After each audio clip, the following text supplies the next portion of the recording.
શ્રીમદ્ ભગવદ્ ગીતા અધ્યાય 11 શ્લોક 32 શ્રી ભગવાન ઉવાચ કાલઃ અસ્મિ લોકક્ષયકૃત પ્રવૃદ્ધઃ લોકાન સમાહર્તુમ ઇહ પ્રવૃત્તઃ ઋતે અપિ ત્વામ ન ભવિષ્યન્તિ સર્વે યે અવસ્થિતાઃ પ્રતિ અનિકેષુ યોધાઃ. અનુવાદ: પૂર્ણ પુરુષોત્તમ પરમેશ્વર બોલ્યા, હું સર્વ વિશ્વોનો મહાવિનાશ કરનારો કાળ છું અને હું અહીં બધા માણસોનો નાશ કરવા આવ્યો છું. તમારા સિવાય બંને પક્ષના તમામ યોદ્ધાઓનો વિનાશ થશે. ભાવાર્થ: અર્જુન જાણતો હતો કે કૃષ્ણ તેના મિત્ર તથા પૂર્ણ પુરુષોત્તમ પરમેશ્વર છે, તેમ છતાં તે કૃષ્ણના વિવિધ રૂપો જોઈને મૂંઝાયો હતો. એટલે જ તેણે આ મહાવિનાશકારી શક્તિ વિશે પૃચ્છા કરી.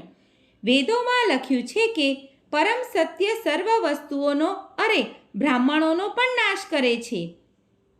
કઠ ઉપનિષદમાં કહ્યા પ્રમાણે યસ્ય બ્રહ્મ ચ ક્ષત્રમ ચ ઉભે ભવત ઓદનઃ મૃત્યુર્યસ્યોપચેસેચનમ ક ઇત્થા વેદ યત્ર સહ. અંતે સર્વ બ્રાહ્મણો, ક્ષત્રિયો તથા સૌ કોઈ પરમેશ્વર દ્વારા કાળનો કોળિયો થઈ જાય છે. પરમેશ્વરનું આરૂપ સર્વભક્ષી છે અને અહીં કૃષ્ણ પોતાને સર્વભક્ષી કાળ રૂપે પ્રસ્તુત કરે છે. માત્ર થોડાક પાંડવો સિવાય યુદ્ધ ક્ષેત્રમાં ઉપસ્થિત બધા જ લોકો તેમના ભક્ષ બનશે. અર્જુન યુદ્ધ કરવાની ઈચ્છા ધરાવતો ન હતો. તે યુદ્ધ ન કરવાને શ્રેયસ્કર માનતો હતો, કારણ કે એમ કરવાથી કોઈ અનર્થ થવાનો ન હતો. પ્રત્યુત્તરમાં ભગવાન કહી રહ્યા છે કે જો અર્જુન યુદ્ધ નહીં કરે તો પણ બધા નષ્ટ થવાના જ હતા, કારણ કે એ જ તેમની અર્થાત ભગવાનની યોજના હતી. જો અર્જુન યુદ્ધ ન કરે તોય બધા અન્ય રીતે મરવાના હતા.